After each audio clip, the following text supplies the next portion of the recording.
All right, you should be live now. Do we have to start that over? What's up, Pizzle? How's it going? We are going over horror headlines. Yeah, we can just go ahead. Let's just go right into the fourth headline, and then we can recap everything at the end. What's the fourth headline of the week? We're doing great, Pizzle. I was so confused. I was like, I don't see the live button anywhere. All right, our fourth headline comes again from BladeDisgusting.com, and it's about Abigail. Abigail just outgrossed fellow Universal monster vampire movies Renfield and Last Voyage of the Demeter. That's not hard to do. That's really not hard to do. It says now in its second week of release, the Radio Silence directed Abigail is the third Universal vampire movie released in the last year, along in the wake of period piece The Last Voyage of the Demeter and horror comedy Renfield. All three films have struggled at the box office, but Abigail at least has some good news to celebrate this week. Renfield came along first in April 2023, ending its run with $26.4 million, while Last Voyage of the Demeter ended its own run with a mere $21.7. The vampire ballerina movie Abigail has already outgrossed both films, hitting $28.5 million at the worldwide box office. The bad news is that Abigail's reported budget was $28 million, so it seems unlikely to make a profit at the box office when you factor in marketing, spent, and everything else on top of that figure. And that's already especially a bummer because Abigail is such a crowd-pleasing good time, with most horror fans agreeing that it's one of the year's best movies thus far. And then they go into more of the information about what Abigail is about. So, sucks that Abigail's not making the type of money that I think it should. We still have the worldwide box office, right? So there's a chance we can make it back. Before we get into that, Pizzle asked, did I catch Godzilla -1? Yes. And I think, Hunter, did you see Godzilla -1? I have not. I need to watch it. I just haven't. They're really holding back the physical media release of Godzilla -1. I enjoyed Godzilla -1. And the streaming release. I'm waiting for it to come on streaming because it's nowhere in my local theaters anymore. And I'm gonna be honest, I'm not a big kaiju. I'm a good kaiju concept guy. I'm not a big Godzilla kaiju person. I think Shin Godzilla was embarrassing. I didn't like it at all. But Godzilla -1 is great. I think just the way Godzilla looks in Shin Godzilla is weird. It looks weird. That's fair. Yeah. But Godzilla -1 finally, in a MonsterVerse or MonsterVerse-esque one step to the side movie, we got an actual real human story that wasn't just secondary to oh my god, this freaking monster's destroying everything. But put a pin in that. We can come back to the Godzilla discussion at the end. The Abigail news is sad to me. I am a big proponent of Abigail. I think Abigail is going to make my top 10 this year. Me too. I do think, if I had to explain it, the marketing for Abigail was bad. All of the stuff, the feedback I'm hearing from people that watched it is wow, I wish they didn't give away that she was a vampire in the poster and in the trailer. I agree. But for the first half hour of the movie, you're in there with the characters, and you know that she's already a vampire. Yeah, they don't know, but we know. We already know. So when you go with that kind of knowledge, that's going to sour a lot of people that aren't diehard Radio Silence people. And I think that therein lies the problem, because they went and they told their friends, and their friends just didn't go see the movie. Yeah, and it's weird. It's I know a lot of people say, all right, well, how would you have marketed differently? What I would do is I would make the marketing completely simple.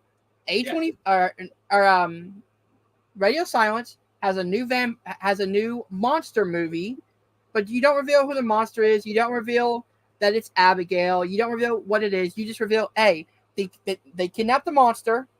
You don't know what the monster is, and it's got this great cast, and it's got Radio Silence behind it. Market that. You keep the trailer exactly the same, right? They kidnap this girl, and then there's something in the house killing the kidnappers. You just leave out that scene where she's you leave that whole scene out. You leave everything else in the trailer. You don't show her. And you can even have the scene where Kevin Durant's there's a vampire on my ass, and you don't know she's the vampire. Yeah, you expect that it's like another vampire. You could still even reveal the name of the movie as Abigail. Mm-hmm. Like, you can have like, oh, we kidnapped Abigail. And the whole thing is just how Abigail's kidnapping goes to shit. You don't need to reveal that she's a vampire. I think they just don't do that. This is making the money you expect it to make. Oh, yeah. Because Radio Silence with the Scream 5 and Scream 6, those were the... What I believe Scream 6 was the highest grossing Scream movie of all time. Even box office wise. Okay. And like, honestly, I'll be honest with you. I think you're a bigger Scream fan than I am, and I'm a pretty big Scream fan. I know that no one's topping you. My biggest complaint with the Radio Silence Scream era is like everyone's constitution is an 18. You know, like Chad gets stabbed like 80 times, and it's just, oh gosh, yeah.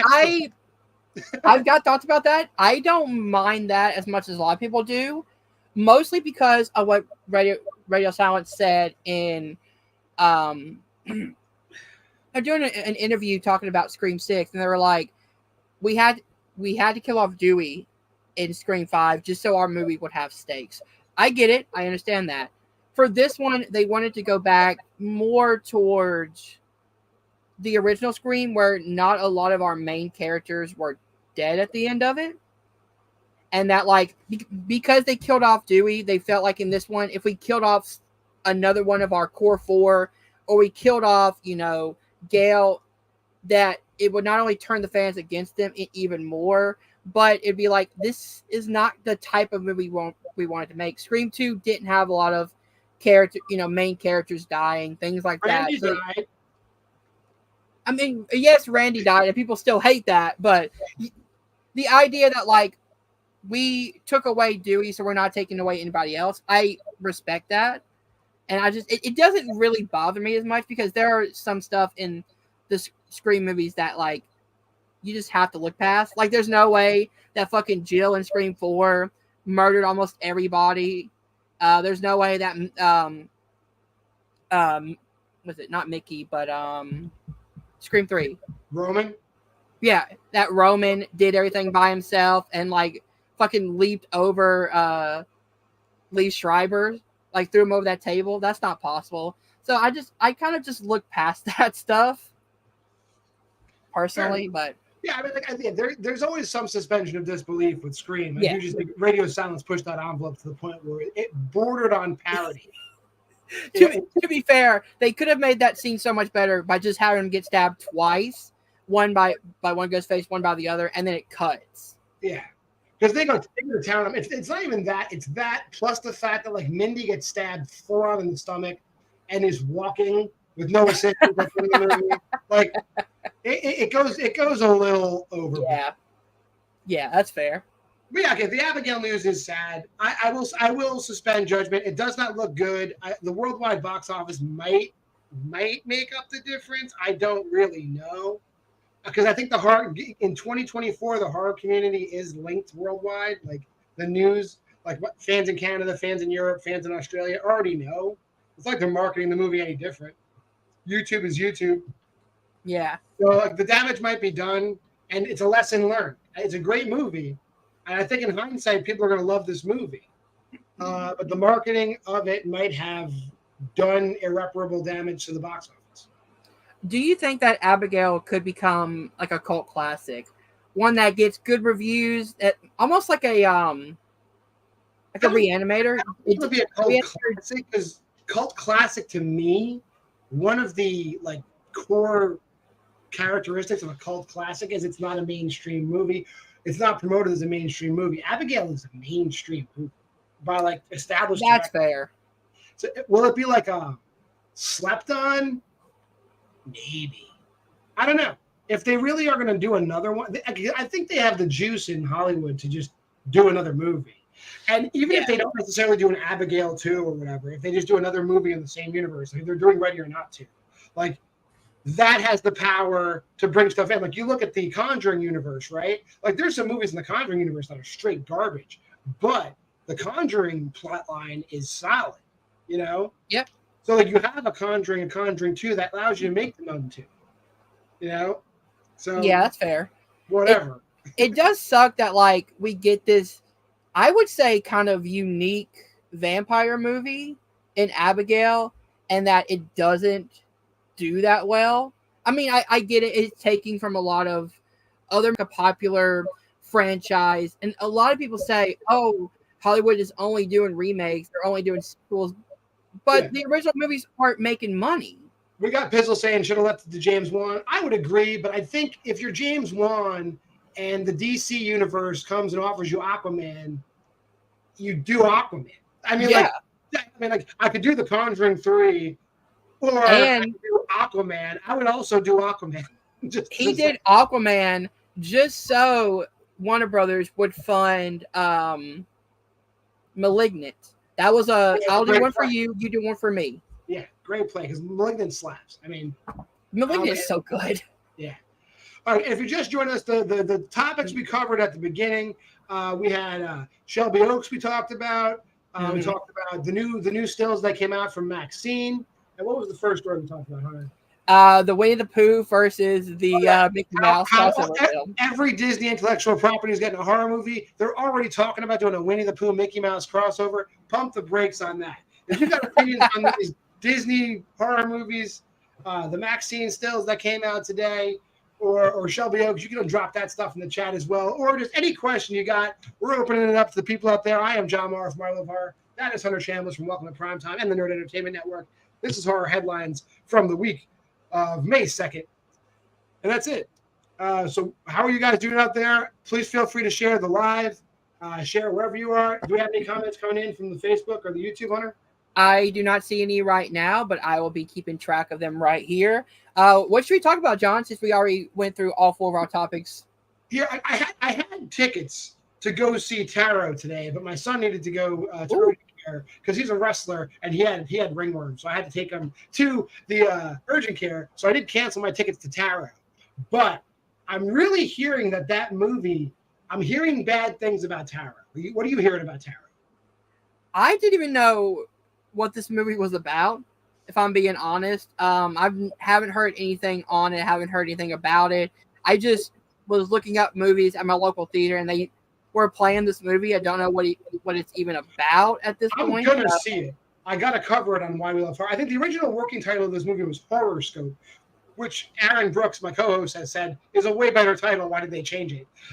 So basically, I think if I'm going by what they say in the trailer, there's like a long-standing like old wives' tale where if you do a tarot reading and you don't own the deck of cards yourself, if I borrow your deck of tarot cards and do it, like I open a door to like anger the spirits. So basically that's what happens. Like this one girl has this tarot deck that doesn't belong to her. She starts doing people's fortunes, and then the people from the card, the characters from the deck, come kill people. So what I had heard is that this is like a shitty version of 13 Ghosts and like a shitty version of some other, like, I forget what they said. Oh no, not a shitty version of 13 Ghosts movie. And I was like, well, that sucks. I wasn't like, this was not in my top 10 and most anticipated. I don't think it's going to make my top 10 of the year, but I am a completionist and I will see every horror movie that hits theaters, and I will be seeing Taro this weekend. If anybody out there has seen Taro, let me know. I don't mind. You can spoil it. You can tell me. Let me know what you thought. I'm willing to hear what everybody has to say about Taro in the comments. I am not horror related at all, but I'm going to go see Challengers tomorrow. Challengers is freaking awesome. I can't wait to see it. I'm so excited to see it. I'm not going to spoil anything about Challengers because the movie, once you're like a half hour into that movie, you know exactly what that movie's about. But cinematography and the risks they take with some of the shots they do in Challengers is great. Like, I'm not a big tennis fan, but that movie made me a fan of the game of tennis that was being played in that movie, because the shots, the way they shoot the tennis action is really, really innovative. Like, I'll say that. Really innovative. All the characters are strong. It's a good movie. So yeah, let me know your thoughts on that. It's a longer movie, but doesn't feel long. So that's that. Yeah, I also watched Civil War, as I said before. I watched that last weekend. Have you seen that yet? I've seen Civil War. All the people who are like making the movie political, it's not really. I mean, it is political if you're really paying attention, but if you just turn your mind off and you just pay attention to like the tone of the movie, that's the real message, not the politics behind it. So it's really I don't even think it was that political of a movie, personally. They sprinkle in some stuff where like the people that want to see what they want to see can see it. Yeah. But you can just ignore all that stuff, and it's still a very, very, very strong movie. Alex Garland has returned to form. Is it as good as Ex Machina? It's debatable. This weekend I'll be seeing Taro. I'm probably going to see The Fall Guy. And then third movie on my A-list this week to be determined. You're so lucky to have A-list, man. I don't have any AMC theaters near me. So there's a new animated movie that's out called Dragon Keeper. I'll probably take my daughter to see that. I have no idea what it's about. There you go. I imagine it's about dragons. I would hope so. If there's no dragons in that movie, I'll be very upset. Yeah, I would be too. Yeah. So I'm seeing Challengers this weekend. I'll probably try to go see Fall Guy next weekend. Yeah. But I think just for this week, I think we'll wind it down. We'll be back next week with less technical difficulties. On the May 9th, we'll be back with at least 4 or 5 more headlines for you. If you want to find us, I'm here on the WWL Horror on TikTok. It's also WWL Horror on YouTube for more long-form stuff. Hunter is at the Nerd Entertainment Network. If you search that up on TikTok, you'll find him. And over on YouTube, it is Welcome to Primetime Nerd Entertainment Network. You can find him there. Until next time, this has been Horror Headlines. So hit him with that great outro, Hunter. Stay scared, everybody.